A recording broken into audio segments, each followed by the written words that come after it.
Bienvenue à l'Église 180. Si vous êtes ici pour la première fois, sachez que ça nous fait plaisir de vous accueillir et qu'on espère vraiment que votre expérience parmi nous sera des plus agréables. Aujourd'hui, vous allez entendre un discours simple et actuel au sujet de la Bible. Vous pourrez aussi apprécier une musique positive, contemporaine, imprégnée de foi et d'espoir, le tout dans une ambiance décontractée, tout en savourant un bon café. Les dimanches matins, nous offrons aussi un service à l'enfance afin que vos enfants aient du plaisir, soient en sécurité et que vous ayez l'esprit tranquille tout au long de l'événement. Pour ne rien manquer, suivez-nous sur notre page Facebook ou visitez notre site Web. Au nom de toute l'équipe de l'Église 180, bonne rencontre!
Prise 2. Bonjour tout le monde, vous allez bien?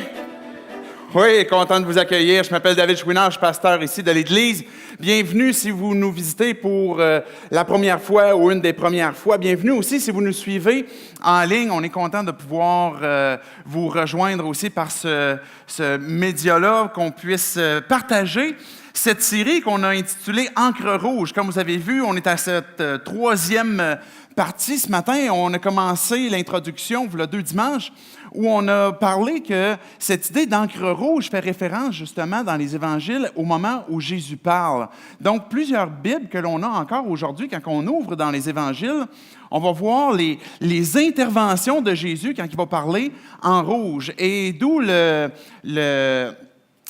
titre de la série qu'on a adopté, « Encre rouge », qui font référence aux paroles de Jésus et plus particulièrement aux histoires qu'on appelle les paraboles de Jésus. On n'a pas le temps à travers la série de voir toutes les paraboles que Jésus nous a données, mais ça va nous donner l'occasion de voir peut-être une première approche par rapport même à la Bible, parce que peut-être que vous êtes ici ce matin, vous suivez en ligne, vous écoutez en rediffusion, et vous n'avez pas nécessairement une croyance comme quoi que la Bible est la parole de Dieu. Peut-être que vous vous questionnez à savoir, pourquoi est-ce que tant de gens encore sur la surface de la Terre achètent des Bibles? C'est quoi cette histoire d'acheter une Bible, qui est un livre qui date de l'Antiquité et puis qui a été écrit par plusieurs auteurs? Peut-être que vous avez cette question, puis vous vous posez justement cette question à savoir, pourquoi est-ce qu'on la lit encore? Peut-être qu'elle vous paraît culturellement peut-être rétrograde, peut-être qu'elle vous paraît historiquement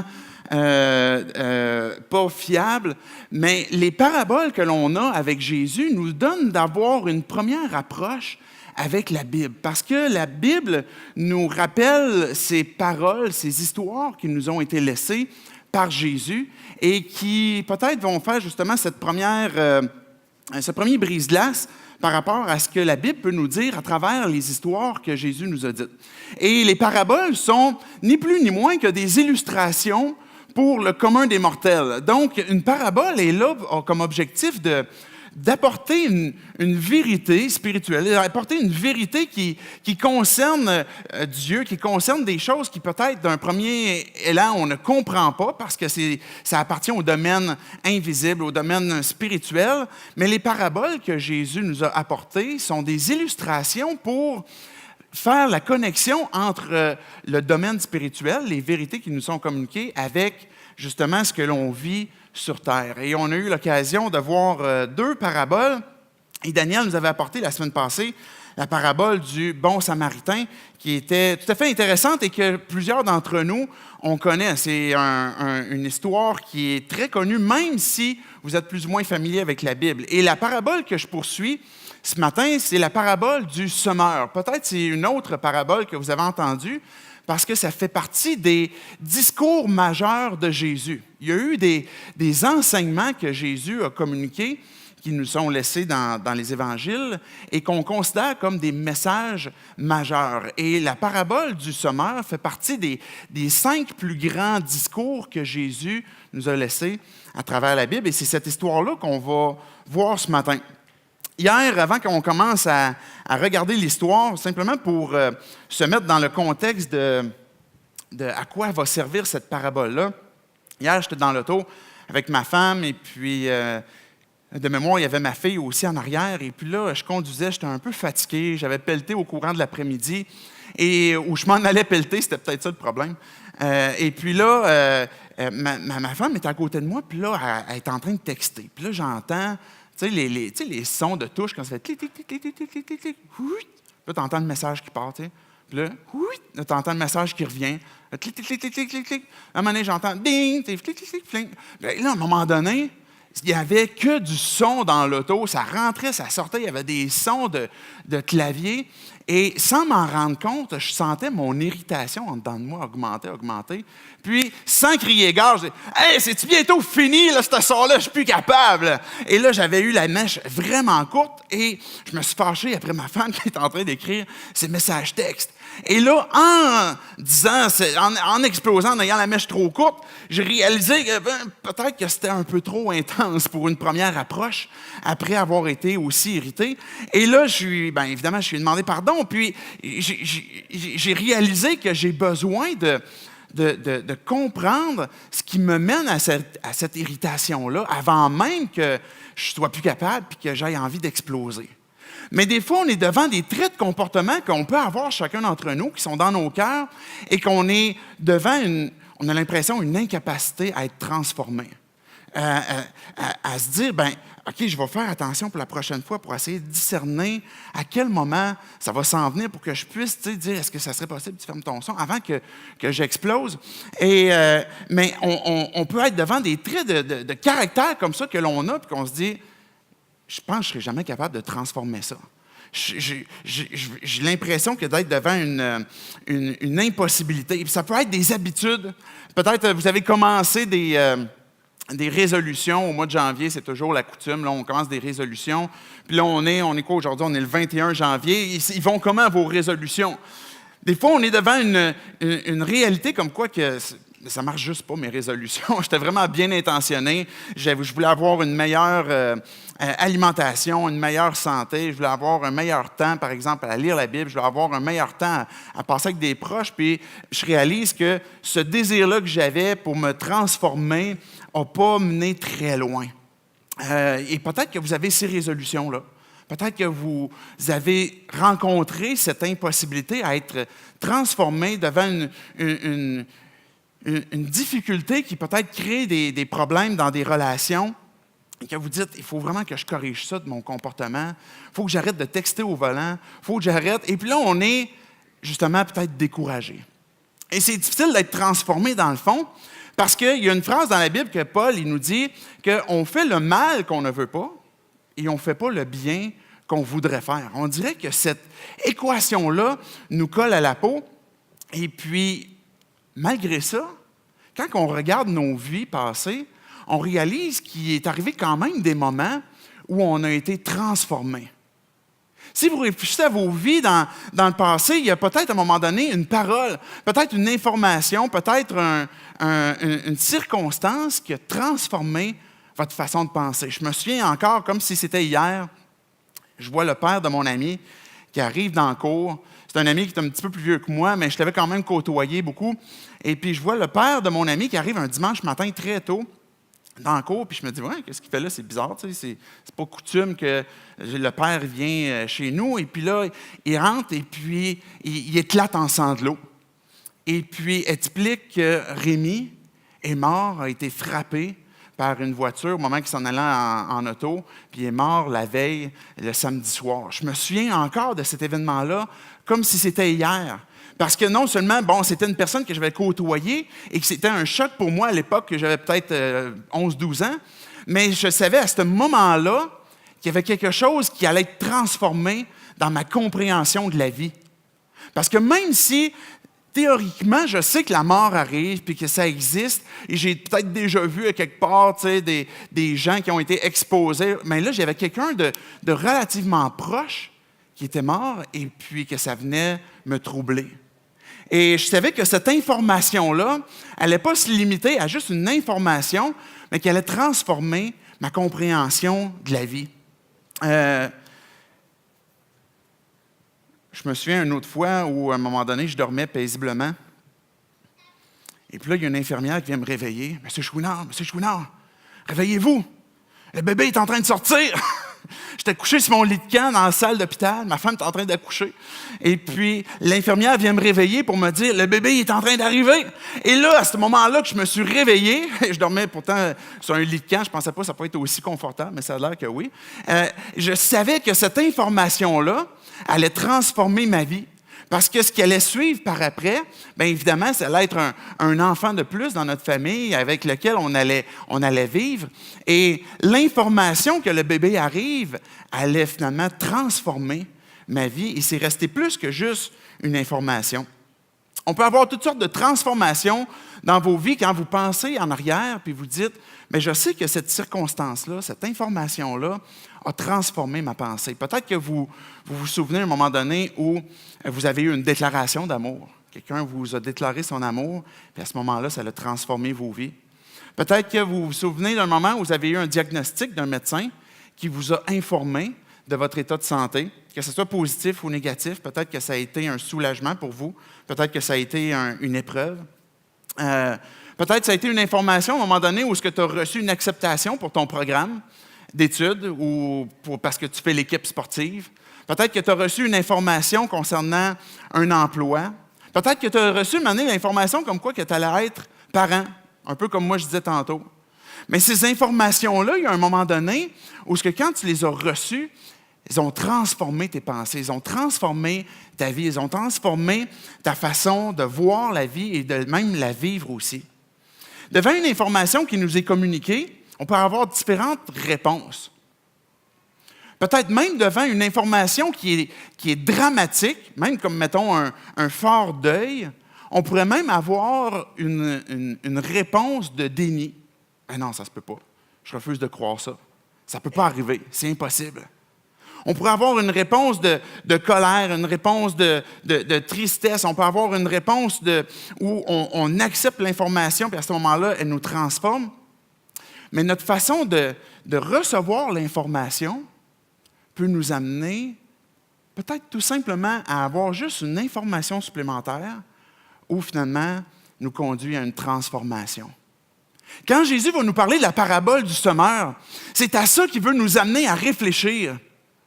Quand Jésus est venu sur terre, l'objectif qu'il avait évidemment était de donner sa vie pour qu'on puisse être en relation avec lui, parce que personne d'entre nous on méritait cette relation-là.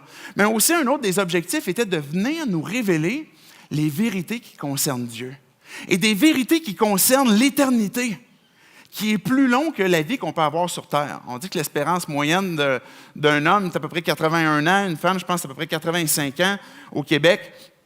L'éternité, c'est encore plus long. Et puis, Jésus est venu pour nous apporter, je vais le dire comme ça, des informations concernant l'éternité, concernant ce qui s'en vient. Mais il nous a laissé à chacun d'entre nous la responsabilité de traiter cette information-là et de voir qu'est-ce qu'on va faire avec ces informations-là.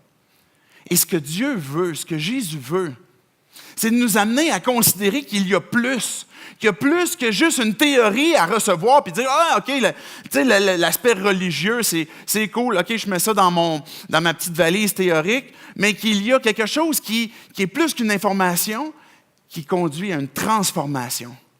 Que quand je reçois ces paroles-là, cette parole que Jésus veut me dire puis qui concerne finalement aussi la Bible, le personnage central, et puis on va le dire puis on va le redire, c'est Jésus. Même dans l'Ancien Testament. Et c'est pour ça que l'évangéliste, la personne qui a écrit l'évangile de Jean, mais il commence son évangile en disant « La parole a été faite chair.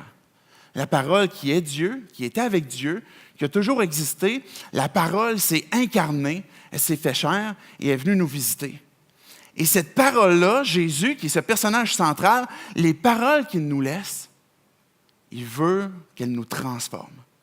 Est-ce que vous me suivez? C'est l'objectif qu'on va avoir ce matin en regardant la parabole du sommeur, parce que c'était le but de ce que Jésus voulait nous communiquer. J'aimerais qu'on puisse tout simplement prier, demander à Dieu qu'il vienne nous conduire pour chacun d'entre nous, qu'il vienne parler à nos propres cœurs, peu importe là où nous sommes, que Dieu puisse venir nous rencontrer et qu'il puisse nous amener à comprendre qu'est-ce qui s'attend de nos vies. Dieu, on veut te dire merci pour cette vie que l'on a ce matin. Cette opportunité qu'on a de pouvoir ouvrir la Bible, ouvrir une de tes histoires, Jésus, que tu nous as laissées, qui est cette parabole, cette illustration avec un sommeur. Je te prie ce matin, Dieu, que tu puisses venir parler à chacun d'entre nous, que tu puisses venir parler à mon cœur, que tu puisses venir parler à nos cœurs, et que tu puisses nous amener à comprendre et à aller un peu plus loin que comment recevoir ces vérités, comment recevoir ce que tu nous communiques pour que ça ne se limite pas à une information, mais que ça puisse se poursuivre à une transformation. Fait qu'avec ton esprit, Dieu, pour chacun d'entre nous, on peut te faire confiance et viens nous parler. C'est dans le nom de Jésus qu'on prie. Amen. Dans le fond, la façon dont je vais procéder, je vais raconter l'histoire au tout début que Jésus a racontée, et après ça, ce qu'on va lire va être l'explication que Jésus en a donnée. Donc, pour ne pas avoir à lire tout un chapitre, donc je vais tout simplement raconter l'histoire, comment est-ce que Jésus l'a raconté, pour après ça tirer certaines vérités qui concernent cette parabole-là. Dans le fond, Jésus, il commence à raconter une histoire, comme je disais tantôt, qui connecte avec la vie des gens. Donc, la moisson, la culture, ce qu'on va semer, etc., fait partie de l'usage courant, fait partie, la majorité des gens comprennent ces illustrations-là parce que ça fait partie du commun de toutes les journées. Et à quelque part, on peut facilement identifier aussi les mêmes vérités parce que même si on n'est pas tous des cultivateurs, bien, on comprend, on en a peut-être dans notre entourage, on est dans un milieu où on en voit encore, et puis peut-être que vous avez un jardin à la maison, puis on va faire facilement les liens avec ce que Jésus veut expliquer. Fait que Jésus commence en expliquant en disant qu'à un moment donné, c'est un semeur. Le gars, il sort avec une poche de semences et qui s'en va finalement pour semer ce qu'il voulait faire pousser. On ne sait pas si c'est-tu du maïs, c'était-tu du blé, mais il veut amener finalement cette moisson-là à grandir. Donc, ce qu'il fait, c'est qu'il met sa main dans la poche de semences et puis il la lance comme ça. Puis on peut imaginer que les semences tombent un peu comme en spray, tombent un peu comme de façon étendue. Et là, Jésus va expliquer que cette semence-là va tomber dans divers lieux. Le premier lieu que la semence va tomber, c'est dans le chemin. La semence tombe dans le chemin, et là, finalement, les oiseaux viennent, puis voient cette semence-là, et puis la mangent, et puis repartent avec. Il va expliquer que la semence va tomber aussi dans un deuxième sol, qui est un sol pierreux, où il y a des roches, il y a de la terre aussi.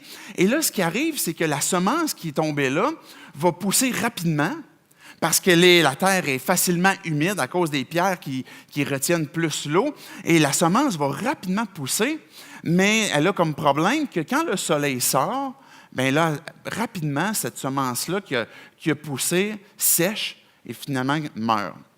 Et là, Jésus va poursuivre en disant, mais la semence tombe aussi dans un troisième lieu, qui est dans les épines, dans les ronces. Donc, la semence qui se produit, c'est qu'elle va prendre racine, elle va grandir, mais rapidement, cette semence-là qui a poussé va être étouffé par les épines, par les ronces, et puis il ne sera jamais capable de porter du fruit parce que les mauvaises herbes autour vont venir stériliser cette plante qui est en train de pousser et qui finalement ne donnera jamais de fruits. Et en terminant, Jésus explique comme quoi que, bien évidemment, la semence tombe aussi dans une bonne terre, une terre qui est prête à accueillir la semence et que quand que la terre, justement, fait grandir, fait pousser cette semence-là, bien là, elle pousse et finit que par porter du fruit. Et il va y avoir un rapport, par exemple, pour certaines plantes, de 30 grains ou 30 maïs ou 60, puis un autre 100. Et Jésus va expliquer ça à la foule qui est là pour l'écouter. Il y a une foule, au moment où Jésus raconte cette histoire que je viens de vous conter, il y a une foule nombreuse, en fait tellement nombreuse que Jésus ne peut même pas rester. On est sur le bord du lac de Galilée, au nord d'Israël. Et puis Jésus, ce qu'il fait, c'est qu'il prend une barque, se recule sur l'eau, s'assoit. Et là, les gens sont sur le rivage et Jésus va conter cette histoire-là. Donc, plusieurs personnes sont à l'affût de ce qui est en train de se dire. Il s'est passé au chapitre précédent aussi, quand on regarde dans Matthieu, parce que là, on va être dans l'évangile de Marc, mais on voit que Jésus avait attiré un peu les foudres de certains Juifs, de certains croyants qui n'aimaient pas que Jésus changeait leur tradition. Et là, il y avait de plus en plus d'opposition. Et quand on arrive au chapitre 13 de Matthieu, c'est là que Jésus va conter cette histoire de semences qui tombent dans différentes terres. Je veux apporter un premier verset que Jésus nous dit, qui est tout simplement que celui qui a des oreilles pour entendre, entende. Jésus est en train de donner en train de nous interpeller pour qu'on porte attention à plus qu'une information, à plus que quelque chose de théorique qui vient entrer, mais qu'on porte attention pour qu'on puisse, si on a des oreilles, mais qu'on entende. Il faut comprendre le deuxième sens que Jésus veut communiquer à travers ça. Comprendre des fois, même les paraboles de Jésus, ce n'est pas toujours facile. Pour être tout à fait honnête avec vous, il y a des paroles que Jésus nous a laissées, des paraboles qu'il nous a laissées, et puis quand je me dis, ben Jésus, je comprends juste pas ce qui se passe. Je comprends juste pas ce que tu veux dire. C'était plutôt ça que je voulais dire. Jésus, je comprends pas ce que tu veux dire. Là. Je comprends pas cette parole-là. Je comprends pas ça. Mais ce que Jésus m'interpelle, c'est, mais si tu as des oreilles pour entendre, mais entends, essaie d'aller un peu plus loin. Mais la réalité, justement, c'est que c'est pas toujours facile de pouvoir comprendre. Une chose que Jésus avait comme mission, et je le disais tantôt, c'était de venir nous parler. Ce que j'aimerais qu'on puisse retenir ce matin, et ce que je disais au tout début, c'est qu'il veut nous faire comprendre qu'il y a plus et qu'il veut nous transformer. Et quand que Jésus raconte une histoire, une parabole, même si elle n'est pas toujours facile à comprendre, son intention, c'est de nous transformer. Regardez un premier texte qui est en fait juste un peu plus loin après que Jésus ait conté cette histoire-là, dans Marc 4, les versets 33 et 34. Le texte dit, « C'est par beaucoup de paraboles de ce genre qu'il leur annonçait la parole, dans la mesure où ils étaient capables de la comprendre. » Le but de Jésus, c'était de venir nous parler et qu'on puisse comprendre, qu'on puisse être transformé. Et ça arrive des fois qu'on ne comprend pas. Qu'est-ce qu'on fait dans ce temps-là? Ou je pourrais poser une autre question. Qu'est-ce qui détermine que finalement j'ai cette capacité de pouvoir manger de la viande comparativement à du lait? Jésus, là, tu sais, Dieu, quand je rouvre la Bible et je ne comprends pas, là, ça veut-tu dire que je suis juste comme un enfant faible et puis que je ne comprends pas? Ça veut-tu dire que je ne suis pas encore à la viande? Ce n'est pas ce que ça veut dire. Et quand que Jésus, je disais tantôt, il est venu, le type d'enseignement que Jésus communiquait était quelque chose de compréhensible pour le commun des mortels, mais en même temps, ce n'est pas tout le monde qui comprenait. Je vais vous apporter un autre texte rapidement avant qu'on lise l'explication de Jésus. 1 Corinthiens 1, jusqu'au verset 3. 1 Corinthiens 3, à partir du verset 1 à 3. Regardez bien ce que Paul il va dire. Il va parler de cette notion de lait et de viande, juste pour qu'on puisse démystifier, parce que souvent, on va dire, OK, la viande, c'est quand je comprends, puis quand je suis approfondi dans la théologie, dans de la doctrine, versus quand je ne comprends pas. Et regardez bien ce que Paul va dire. « Pour ma part, frères et sœurs, je n'ai pas pu vous parler comme à des personnes dirigées par l'Esprit, mais comme à des personnes dirigées par leur nature propre, comme à des petits-enfants en Christ. Je vous ai donné du lait, non de la nourriture solide, car vous ne pouviez pas la supporter. D'ailleurs, maintenant, vous ne pouvez pas non plus, parce que vous êtes encore animés par votre nature. En effet, puisqu'il y a parmi vous de la jalousie, des disputes et des divisions, n'êtes-vous pas dirigés par votre nature propre et ne vous conduisez-vous pas d'une manière toute humaine? Ce que Paul est en train de nous dire, ce que Dieu est en train de nous dire, c'est la façon qu'on reçoit l'enseignement. L'attitude de cœur que l'on a, quand Jésus nous dit que celui qui a des oreilles pour entendre, entende. Quand que Paul il nous dit, j'aurais voulu vous parler pour que vous puissiez recevoir de la viande, mais vous n'avez pas pu parce que finalement le problème, c'est pas parce que vous n'êtes pas intelligent, c'est pas parce qu'il y a un problème de compréhension, c'est pas parce qu'il y a un problème d'ignorance ou de QI. Le problème, c'est le cœur. C'est qu'on est dirigé par nos propres désirs. Les chicanes, les disputes, nos propres désirs que Paul va mentionner. Et c'est ça qui vient finalement apporter le fait qu'on reçoit la semence et que ça se peut qu'on puisse s'identifier à un moment donné à une de ces trois terres-là où ce que finalement, peut-être que certaines de ces terres-là qui ne portent pas de fruits, mais m'emmènent des fois à recevoir la parole et à ce qu'elles ne produisent pas de fruits non plus à cause de mon cœur. Donc, regardez le verset 10, juste avant qu'on commence à lire la description que Jésus en fait. Qu'est-ce qu'on fait quand ça devient difficile, quand on ne comprend pas? J'en profite pour nous apporter des réflexions sur comment lire la Bible, comment lire quand je ne comprends pas. Parce que c'est exactement ce qui se passe. Il y avait des gens, finalement, quand Jésus a conté cette histoire-là, il y a plein de gens qui n'ont pas compris. Et là, verset 10 du chapitre 4, ça dit « Ceux qui l'entouraient, avec les 12, l'interrogèrent sur cette parabole. » Jésus, on ne comprend pas. Et ce n'est pas juste les 12, c'est ceux qui l'entouraient. Il y a des gens qui ont décidé de rester et qui ont dit, moi, je vais aller questionner Jésus là, parce que je ne sais pas tout à fait catcher là, son histoire, là, son illustration. Quand on ne comprend pas, qu'est-ce qu'on fait? On peut questionner Dieu. On peut questionner la Bible. Donner le temps à ce que Dieu nous donne cette réponse-là aussi. De regarder peut-être les mots que je ne comprends pas. Est-ce que l'auteur qui emploie ces mots-là les emploie dans d'autres sections de texte pour que je puisse comprendre dans quelle façon est-ce que lui utilise ces mots? Est-ce que vous me suivez?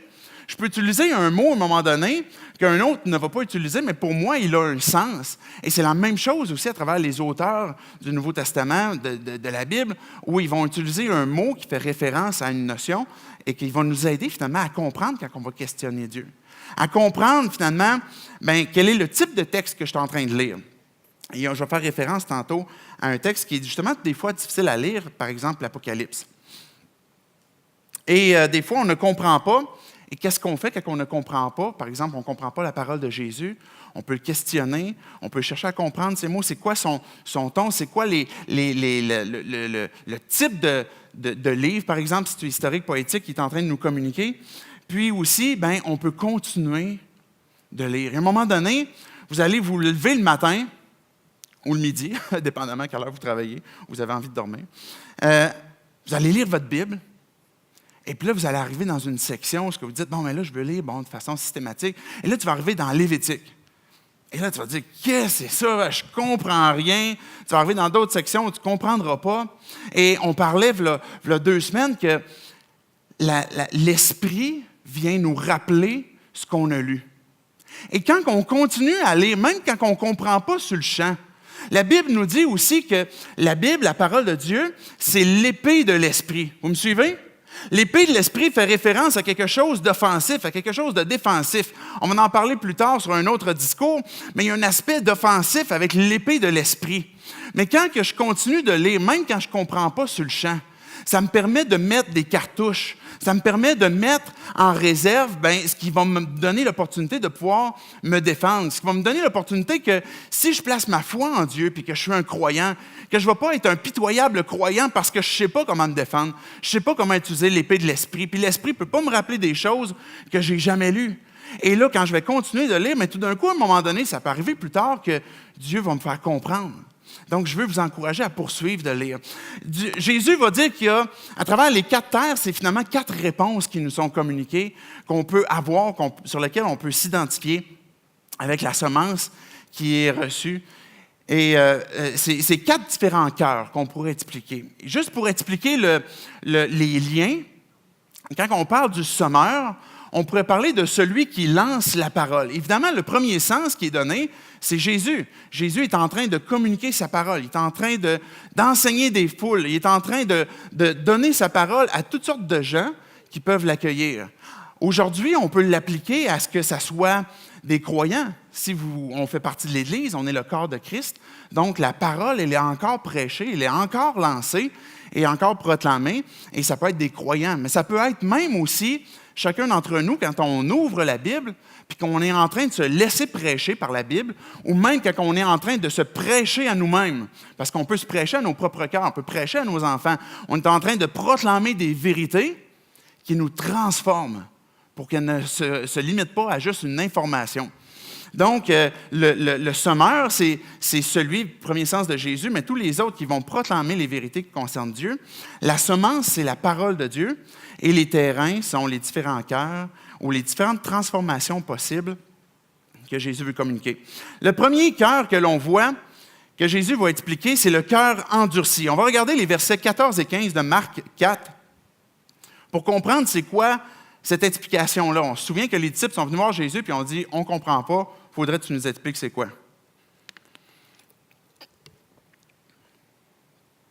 Le texte dit « Le semeur, il sème la parole. Et certains sont le long du chemin où la parole est semée. Et dès qu'ils l'ont entendue, Satan vient et enlève la parole qui a été semée en eux. » À un moment donné, je faisais un travail à l'extérieur avec d'autres gars. On était dans un champ, semi-forêt, champ. En tout cas, bref, il n'y avait pas réellement de chemin. Il y en avait un, mais on était loin du chemin où le tracteur pouvait passer. Puis à un moment donné, on était vraiment, vraiment serrés, là où le tracteur devait passer. Fait que j'ai essayé de me tasser le plus possible sur le bord, mais j'étais restreint par, je me souviens plus c'était quoi qu'il y avait en arrière de moi, mais je ne pouvais pas reculer plus. Puis à un moment donné, le tracteur qui a une roue, je ne sais pas c'était à quelle hauteur, une roue de tracteur, mais c'était suffisamment haut, il me passe sur le pied. Et là, pendant quelques secondes, je me dis, ça y est, j'ai plus de pied. Et là, j'ai aucune sensation encore pendant quelques secondes, puis je me dis, là, il va se passer de quoi? Là? Le tracteur m'a marché sur le pied, et puis il a été écrasé. Puis là, finalement, je laisse passer encore quelques secondes, puis j'ai aucune douleur. Il n'y a rien qui se passe. Le tracteur vient de me piler sur le pied. Je suis indestructible. Indestructible. Je peux faire n'importe quoi maintenant. Mais je réalise tout d'un coup que mon pied, ce qu'il avait fait, c'est qu'il avait juste comme tout simplement enfoncé dans la terre. Parce que en passant par-dessus, mon pied n'a pas été écrasé à cause de cette terre qui était meuble, qui était molle, et puis que mon pied a pu s'enfoncer dedans. Et on peut imaginer un chemin à l'époque où Jésus parle, où il y a des terrains, et puis la terre est meuble, elle est molle, et puis on peut caler dedans, la semence peut tomber. Mais il parle d'un chemin aussi où là, on est tellement habitué de passer par-dessus, on est tellement habitué de passer là, que la terre, elle est durcie. Et si, à ce moment-là, la semence tombe, un tracteur te pile sur le pied, c'est sûr qu'il se passe quelque chose qui n'est pas souhaitable. Et quand que Jésus va parler de ce terrain-là, il est en train de l'identifier à un cœur endurci. Un cœur qui a été endurci, qui n'accepte pas la parole. Et quand que Jésus va en parler puis il va la décrire, il va dire c'est la personne qui entend la parole et qui ne la comprend pas. Et l'idée de compréhension ici peut faire référence en partie, évidemment, à une juste compréhension du message de Dieu. Une juste compréhension des vérités qui sont énumérées et de l'Évangile qui doit être bien expliqué. Mais l'idée de compréhension ici fait référence premièrement à cette idée de recevoir, cette idée d'accueil. Un cœur endurci n'accueille pas les paroles de Dieu parce qu'ils viennent le confronter. Et Jésus va citer, à un moment donné, il va citer Isaïe, justement, après cette parabole-là, puis il va dire « En effet, le cœur de ce peuple est devenu insensible.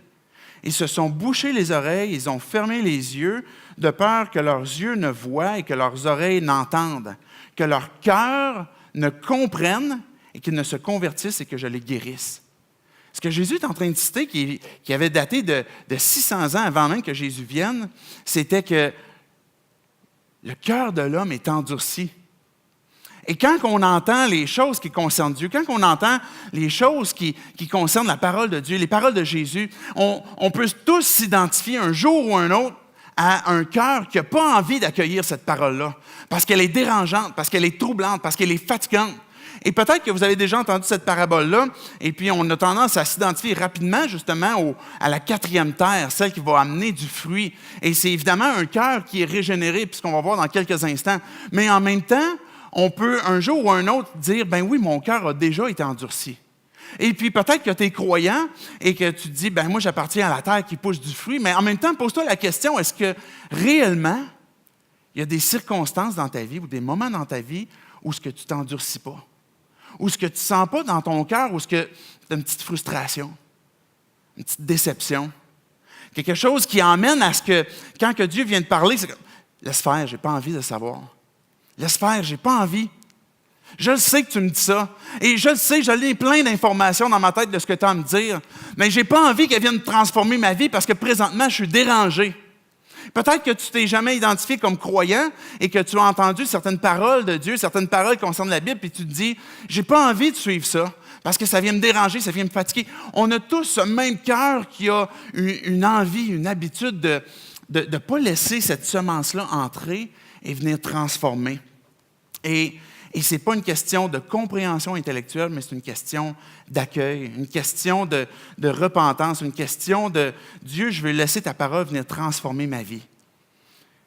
Les conséquences de l'endurcissement, ce que Jésus dit, c'est les oiseaux qui viennent pour prendre cette semence-là, qui n'a pas été capable de pénétrer la terre.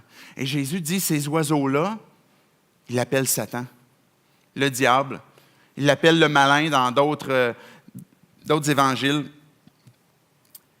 Et la conséquence de l'endurcissement, c'est que cette parole-là qu'on ne veut pas, à un moment donné, le diable vient, puis il veut transformer les vérités. Est-ce que Dieu a vraiment dit ça? Est-ce que Dieu, dans le fond, c'est pas ton bien qu'il souhaite, puis que tu pourrais t'accommoder finalement de ça? Ou est-ce que tu peux vraiment lui faire confiance? Pourquoi est-ce que notre cœur, à un moment donné, s'endurcit? On peut vivre toutes sortes d'échecs, peut-être toutes sortes de déceptions. Ça peut être un échec amoureux, ça peut être une déception financière, ça peut être un échec au travail, ça peut être toutes sortes de choses qui nous emmènent à « je suis frustré et j'en veux après Dieu, puis j'ai plus envie que ça vienne me transformer. » Et tout d'un coup, on s'endurcit et l'adversaire vient puis enlève cette semence pour pas qu'elle porte fruit. Est-ce que ça s'applique à des croyants? L'auteur de l'Épître aux Hébreux, dans la Bible, met en garde des croyants. Endurcissez pas vos cœurs. Tant aussi longtemps que vous pouvez dire aujourd'hui, endurcissez pas vos cœurs. On a besoin que de dire, ben Dieu, je veux rester sensible à ce que tu as à dire. Parce que je veux avoir la confiance que ce que tu as à me dire me communique quelque chose de plus. Qu'il y a plus que ce que mon endurcissement peut m'amener. Et c'est là le mensonge qu'on va croire ou que l'adversaire va venir semer, c'est penser que les idées que j'ai dans mon cœur vont être plus efficaces que les idées que Dieu peut me donner. Et que là, je vais décider de mes propres actions, de mes propres choix, et je suis en train de m'endurcir, mais je veux me rappeler finalement que non, il y a plus que ça. Que si je fais confiance à Dieu, il me réserve quelque chose de plus que mon œuvre, que ma colère peut me communiquer. Le deuxième cœur que Jésus va adresser, c'est celui qui est dans le sol pierreux. Regardez les versets 16 et 17. Jésus va donner l'explication. De même, d'autres reçoivent la semence dans un sol pierreux. Et quand ils entendent la parole, ils l'acceptent aussitôt avec joie, mais ils n'ont pas de racine en eux-mêmes. Ils ne tiennent qu'un temps, sitôt que survient la détresse ou la persécution à cause de la parole, et c'est pour eux une cause de chute. Ce que Jésus est en train d'expliquer, c'est qu'il y a une mince couche de terre avec des pierres qui sont là. Et puis, à un moment donné, la semence pousse et puis le soleil vient détruire ce qui a poussé rapidement. Et Jésus va dire que ce qui vient faire mourir cette plante, ce n'est pas le fait qu'elle a poussé rapidement. Le problème, ce n'est pas le fait qu'une personne peut accepter rapidement avec joie l'Évangile et décider de suivre Jésus. Ce n'est pas un signe comme quoi que non, c'est une pierre, ça, là, c'est une semence qui est tombée dans une pierre, il ne faut pas tout de suite accueillir ça. Ce n'est pas ce que Jésus est en train de dire. Mais ce que Jésus est en train de dire, c'est le problème, c'est la profondeur des racines. Les racines n'ont pas descendu suffisamment profond pour que quand va venir l'épreuve, quand va venir la détresse, reliée à des persécutions, reliées à du rejet, reliées à un mode de vie qui peut être à contre-courant, mais cette semence-là qui a poussé rapidement avec joie va tomber rapidement avec déception et tristesse parce que les racines ne sont pas suffisamment profondes. Ce qui se passe, ça peut être je vais appeler ça comme ça, là, une conversion sans régénération. Ce que ça veut dire en termes clairs, c'est une personne qui a décidé de suivre Jésus parce qu'elle lui offrait quelque chose de cool. Ça peut arriver, et ça arrive encore aujourd'hui. Et on ne peut pas, si vous êtes croyant, vous avez décidé de placer votre foi en Jésus, vous ne pouvez pas discerner, on ne peut pas savoir qui est ce type de semence-là ou quoi, puis ça va se révéler ce que Jésus rappelle à travers, mettons dans ce cas-là, les difficultés, les tribulations, les persécutions. Et ça se peut qu'à un moment donné, on vienne à Dieu, ça se peut que tu as présentement un intérêt spirituel à l'égard de Dieu, et que ce qui t'intéresse, c'est peut-être quelque chose qui va te sortir d'une situation. Peut-être que c'est l'isolement. Et là, tu vois une église qui est prête à t'accueillir et que tu vas vouloir suivre Jésus parce que tu vas adhérer à un groupe de gens. Ou peut-être que tu vis une situation qui est difficile pour toi et tu te dis peut-être que Dieu peut faire quelque chose pour moi et que ça se limite à ça et que finalement, ça ne va pas plus loin, plus profondément. Ça peut être de suivre Jésus parce que j'ai cru qu'il allait me donner la paix, il allait me donner la joie, il allait me donner mon bonheur, il allait me dire les choses qui me plaisent. Et puis là, à un moment donné, je réalise que, pourquoi ça se tourne contre moi? Ce que je dis croire en Jésus, tout d'un coup, je me fais rejeter par mes proches, il y a des gens qui me rejettent ou quoi que ce soit. Alors là, à ce moment-là, ces racines peu profondes se révèlent. Ce qu'on peut ne pas avoir prévu, peut-être même en tant que croyant, c'est la croix. Jésus disait, celui qui veut être mon disciple, qui renonce à lui-même, qu'il me suive, qui se charge chaque jour de sa croix.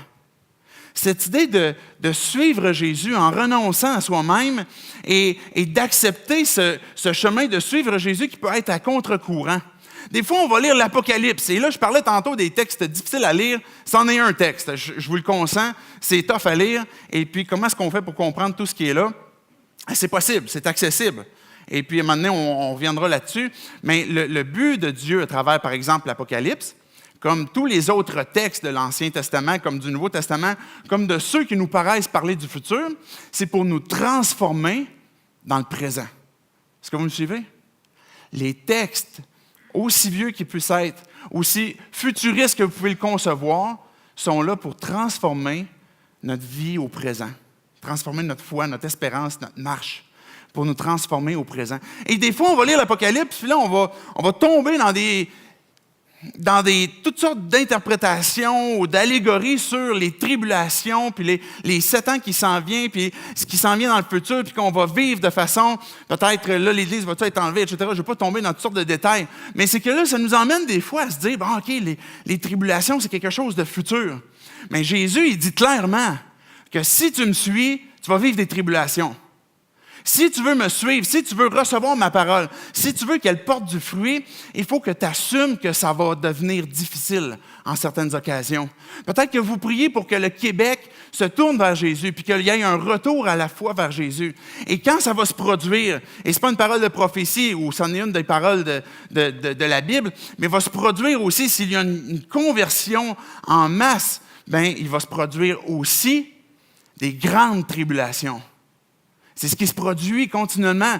Et si vous regardez actuellement des pays où ça se produit, que ce soit la Chine, que ce soit en Corée, que ce soit au Pakistan, les gens sont torturés. Là. Il y a des chrétiens qui meurent pour leur foi.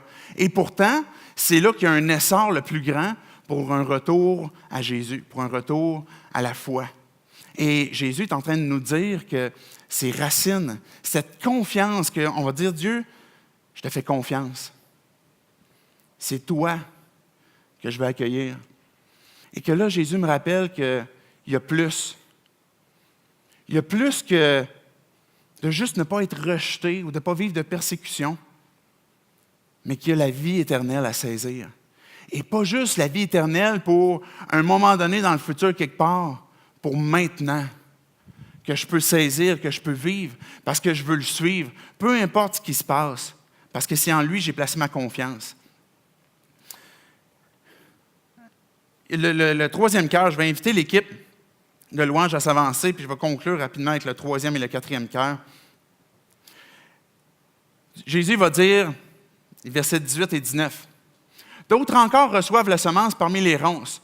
Ils entendent la parole, mais les préoccupations de ce monde, l'attrait trompeur des richesses et les passions en tout genre pénètrent en eux, étouffent la parole et la rendent infructueuse, la rendent stérile. » Ce que Jésus est en train de dire, c'est les préoccupations. On aurait pu traduire peut-être même littéralement les anxiétés de ce monde, les soucis de la vie. Et puis, moi, là, comme vous, chacun d'entre nous, on vit chacun d'entre nous sur le vrai plancher des vaches. On a beau venir à l'Église puis s'entretenir de choses qui sont spirituelles et vraies, vous allez retourner chez vous, vous allez prendre vos autos, vous allez retourner dans vos milieux et vous allez vivre la vraie vie du plancher des vaches. Et il va y avoir des soucis de la vie. Il va y avoir peut-être un souci financier, un souci de carrière, un souci de santé, un souci de toutes sortes. Et vous allez en avoir des inquiétudes. Et ça peut devenir quelque chose qui vient miner ce que Dieu veut transformer dans ton cœur, dans ta vie. Parce qu'on se laisse prendre par les inquiétudes. Puis Jésus disait, si vous avez placé votre foi en moi, si je suis votre maître, c'est un autre des plus grands discours que Jésus nous a laissé, le Sermon sur la montagne, en disant, inquiétez-vous pas. Votre Père là, qui est dans les cieux, il sait de quoi vous avez besoin. Inquiétez-vous pas de ces choses-là, de ces différentes anxiétés-là. Que si je suis un croyant, est-ce que je peux être affecté par les préoccupations de la vie? C'est clair. La réponse est oui. Mais quelle est ma réponse quand viennent ces différentes inquiétudes-là? C'est Dieu, c'est à toi que je fais confiance. C'est à toi que je fais confiance, que j'ai besoin de cette transformation-là, que j'ai besoin de placer ma foi en toi, que j'ai besoin de te faire confiance. Il va parler des séductions des richesses. Le mot, on aurait pu traduire encore là littéralement par être appâté, être séduit par quelque chose de trompeur, quelque chose qui détourne notre regard sur l'éternité pour fixer les regards sur la terre et qui nous emmène à se priver d'être transformés par des vérités qui peuvent transformer notre éternité, qui a une valeur plus grande et plus longue que ce que l'on a sur terre. Et le confort de nos vies, c'est finalement de vouloir de vivre sans souci. Le matérialisme, c'est le désir de vivre sans besoin. Une vie de plaisir, c'est le désir de vivre une vie sans tristesse. Et que ce soit le confort, le matérialisme, le plaisir, la consommation, ça peut devenir des idoles dans ma vie qui peut m'amener à « Dieu, j'ai besoin de toi et je suis en train de me refermer sur toi et ça ne produit pas de fruits. » Et ces choses-là viennent, ce que Jésus est en train de dire, stériliser les fruits qui peuvent pousser. Mais Jésus il conclut en disant qu'il y a une dernière terre qui est possible. Et je veux insister, avant qu'on aborde les détails de cette terre-là, que ça ne dépend pas de ton énergie. Ça ne dépend pas de ta capacité à pouvoir meubler, pouvoir ramollir cette terre-là. Ça ne dépend pas de ton bon vouloir, comme là, je veux vraiment Jésus. Ça ne dépend pas, les autres terres ne dépendent pas de ta capacité, mais d'un cœur de dire, Dieu, j'ai besoin de toi. La terre qui va se devenir molle pour accueillir la semence, c'est la terre qui dit, j'ai besoin de toi.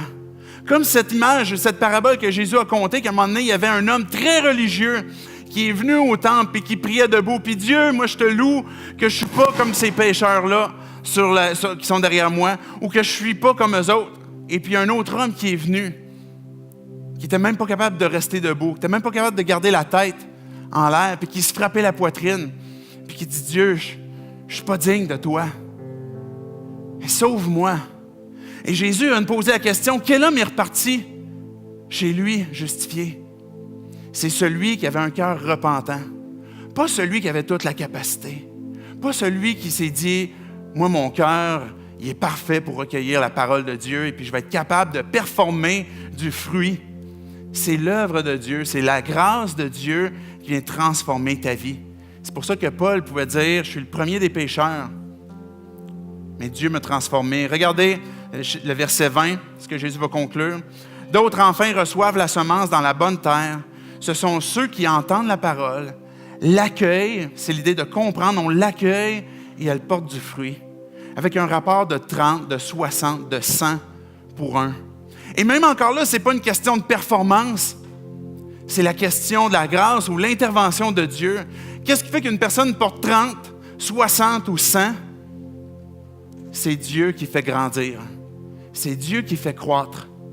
Et ce que Dieu nous rappelle ce matin, c'est qu'on est son ouvrage, que c'est lui qui transforme nos vies et que nos cœurs, on a besoin de les soumettre à Dieu pour qu'il puisse venir certainement placer ces vérités, ces informations, mais ultimement pour qu'elle puisse venir transformer nos vies. Pour que ce que je vais lire de Dieu, ce que je vais comprendre de Jésus, ces vérités que je suis capable de saisir, je ne vais pas juste les laisser à quelque part dans ma tête, mais je vais les vivre, je vais les pratiquer, je vais obéir, je veux suivre Jésus et je veux que ça soit son œuvre, son intervention dans ma vie.